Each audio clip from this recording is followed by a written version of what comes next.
ನಾನು ನಿಜವಾಗ್ಲೂ ಇವತ್ತು ಅಳಬಾರ್ದು ಅಂತ ಅನ್ಕೊಂಡು ಬಂದೆ. ಸೀರಿಯಸ್ಲಿ ನಂಗೆ ಮೊದಲೇ ಮಾಳವಿಕಾ ಮ್ಯಾಮ್ ಹೇಳಿದ್ರು ಇವತ್ತು ಯಾರು ಅಳಬಾರ್ದು ಅಂತ. ನಮ್ಮ ತಾಯಿ ಜೋಡಿ ನಂಬರ್ 1 ಸ್ಟಾರ್ಟ್ ಆದಾಗಲೇ ಹೇಳಿದ್ರು ನಾನು ಬರಲ್ಲ ಯಾವುದಕ್ಕೂ, ನೀನು ಕರಿಬೇಡ ಅಂತ. ಅದು ಏನಕ್ಕೆ ರೀಸನ್ ಅಂದರೆ ಅವರು ಸ್ವಲ್ಪ ಸ್ಟೇಜ್ ಮೇಲೆ ತುಂಬ ನರ್ವಸ್ ಆಗ್ತಾರೆ. ಸೊ ಬರೋದೇ ಇಲ್ಲ ಅಂತ ಹೇಳ್ದವ್ರನ್ನ ನೀವು ಕರ್ಕೊಂಡು ಬಂದಿದ್ದೀರಾ. I am really grateful. ನಿಜವಾಗ್ಲೂ ನಂಗೆ ತುಂಬ ಖುಷಿ ಆಯಿತು ನಮ್ಮ ತಾಯಿ ವೇದಿಕೆ ಮೇಲೆ ಬಂದಿದ್ದು. Thank you so much Zee Kannada and Jodi number 1. ಥ್ಯಾಂಕ್ಸ್ನ ನೀವು ಅರುಣ್ ಅವ್ರಿಗೆ ಹೇಳಬೇಕು. ಯಾಕಂದರೆ ಇಷ್ಟನ್ನು ಗಮನಿಸಿ ನಿಮ್ಮ ಆ ಕೊರಗನ್ನ ಇಲ್ಲಿ ನೆರವೇರಿಸಬೇಕು ಅಂತ ಪ್ಲಾನ್ ಮಾಡಿಸಿದ್ದು ಅರುಣ್ ಅವರೇ. ಅವನಿಗೆ ಥ್ಯಾಂಕ್ಸ್ ಎಲ್ಲ ಹೇಳಿದ್ರೆ ತುಂಬ ಚಿಕ್ಕ ಪದ ಆಗುತ್ತೆ. ಯಾಕಂದರೆ ಅವನು ಲೈಫ್ ಟೈಮ್ ನನ್ನ ಜೊತೆಲಿರಬೇಕು. ಇದೇ ಥರ ಚಿಕ್ಕ ಪುಟ್ಟ ಒಂದು ಸರ್ಪ್ರೈಸಸ್ಸು ನಮ್ಮ ಲೈಫಲ್ಲಿ ಆಗ್ತಾ ಇರಲಿ ಅವಾಗವಾಗ ಅಂತ ಇಷ್ಟಪಡ್ತೀನಿ. Very nice. ರಜನಿಯವರ ತಾಯಿ ಕಾರ್ಯಕ್ರಮಕ್ಕೆ ಸ್ವಾಗತ. ಈ ಮಗಳ ಬಗ್ಗೆ, ಅಳಿಯನ ಬಗ್ಗೆ ಏನು ಹೇಳ್ತೀರಾ ಅಮ್ಮ? ಏನು ಹೇಳೋದು, ಅವಳು ಹೇಗಿದ್ದಾಳೋ ಹಾಗೆ ಇದ್ದಾಳೆ, ಏನು ಚೇಂಜಸ್ಸೇ ಆಗ್ತಿಲ್ಲ, ಏನು ಹೇಳಂಗೆ ಇಲ್ಲ. ಅಳಿಯ ಅಂತೂ ಸೂಪರ್.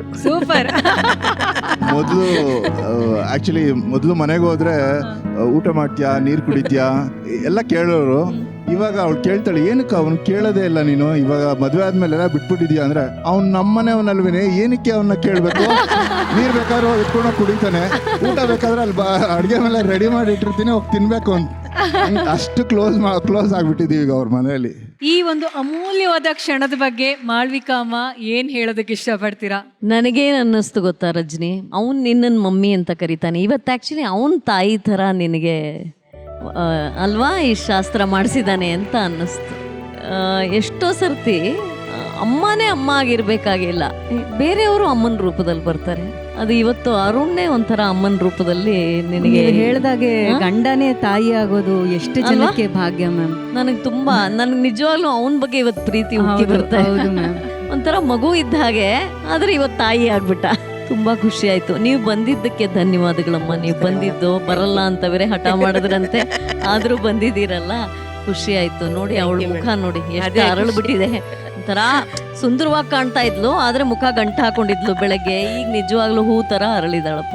Thank you ma'am. ನಿಮಗೆ ಖುಷಿ ಆಗ್ತಾ ಇದೆಯಾ? ಖುಷಿ ಆಗ್ತಾ ಇದೆ. ತುಂಬಾ ಪುಣ್ಯ ಮಾಡಿದಿರಿ, ಒಳ್ಳೆ ಅಳಿಯ ಸಿಕ್ಕಿದ್ದಾನೆ. Thank you. ಖುಷಿ ಆಯ್ತಪ್ಪ. ಥ್ಯಾಂಕ್ ಯು ಛಾಯಾ ಅವರೇ. ಇಲ್ಲ, actually I can relate to you because ನಾನು ನಂದೊಂದು ಪರ್ಸನಲ್ ವಿಷಯ ಶೇರ್ ಮಾಡ್ಕೋತೀನಿ. ನಮ್ಮ ಕಡೆ ಅರ್ಶಿನ ಶಾಸ್ತ್ರ ಮಾಡ್ತಿರ್ಬೇಕಾದ್ರೆ ತಾಯಂದಿರು ಅರ್ಶಿನ ಹಚ್ಚಲ್ವಂತೆ. ಸೊ ನಮ್ಮ ಅಣ್ಣ ಮದುವೆ ಆಗ್ತಿರ್ಬೇಕಾದ್ರೆ ನಮ್ಮ ರಿಲೇಟಿವ್ಸ್ ಎಲ್ಲರೂ ಬಂದು ನಮ್ಮ ಅಣ್ಣನಿಗೆ ಅರ್ಶಿನ ಹಚ್ತಾರೆ. ನಮ್ಮಮ್ಮ ಅಲ್ಲೆಲ್ಲೋ ನಿಂತ್ಕೊಂಡು ನೋಡ್ತಾ ಇದ್ರು, ಇಲ್ಲ ನೀನು ಹಚ್ಚಬಾರ್ದು, ತಾಯಿ ಆದವಳು ಅರ್ಶಿನ ಹಚ್ಚಬಾರ್ದು ಅಂದರು. ನಾನು ನೋಡ್ತಾ ಇದ್ದೆ, ನಾನು ಹೇಳಿದೆ ಪರವಾಗಿಲ್ಲ ನಮ್ಮಮ್ಮ ಹಚ್ತಾರೆ ಅಂದರೆ ಎಲ್ಲರೂ ನಿಂತ್ಕೊಂಡ್ಬಿಟ್ರು, ಇಲ್ಲ ಹಂಗೆಲ್ಲ ಆಗಲ್ಲ, ಇದೆಲ್ಲ ಪದ್ಧತಿ. ನಾನು ಹೇಳಿದೆ, ಅಮ್ಮ ನಾನು ಮದುವೆ ಆದಾಗ ನೀನೇ ನಂಗೆ ಅರ್ಶಿನ ಹಚ್ತಿ ಅಂತ. ನಮ್ಮ ಗಂಡನ ಮನೆಗೆ ಹೋದಾಗ ಏನೋ ಒಂದು ಶಾಸ್ತ್ರ ಮಾಡ್ತಿದ್ರು, ಅಲ್ಲಿ ಎಲ್ಲರೂ ಅರ್ಶಿನ ಹಚ್ಬೇಕಂದ್ರು. ನಾನು ಹೇಳಿದೆ ನಮ್ಮಮ್ಮ ನನ್ಗೆ ಅರ್ಶಿನ ಹಚ್ತಾರೆ ಅಂತ. ನಮ್ಮಮ್ಮನೇ ನನ್ಗೆ ಅರ್ಶಿನ ಹಚ್ಚಿದ ಅವತ್ತು ಶಾಸ್ತ್ರ ಮಾಡ್ತಿರ್ಬೇಕಾದ್ರೆ. So I can understand that simple ಒಂದು ಈ ಥರದೊಂದು ಸಂಪ್ರದಾಯಗಳು ತಾಯಿಯಿಂದ ಬರಬೇಕು ಅಂತ ಹೆಣ್ಮಕ್ಳಿಗೆ ಏನೊಂದು ಫೀಲಿಂಗ್ ಇರುತ್ತಲ್ಲ, ಅದು ಇವತ್ತು ನಡೆಸ್ಕೊಟ್ಟೇನು ಇತ್ತು, ಆದ್ರೆ ನಾನು ಬಿಡ್ಲಿಲ್ಲ.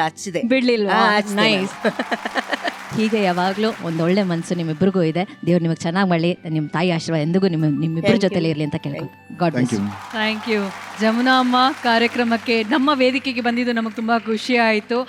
ಎಲ್ಲ ತಾಯಂದ್ರ ಪರವಾಗಿ ನಮ್ಮ ಕಡೆಯಿಂದ ಒಂದು ಪ್ರೀತಿಯ ಉಡುಗೊರೆ ಇದೆ, ಉಡುಗೊರೆ ತಗೊಂಡು ಬನ್ನಿ ಪ್ಲೀಸ್.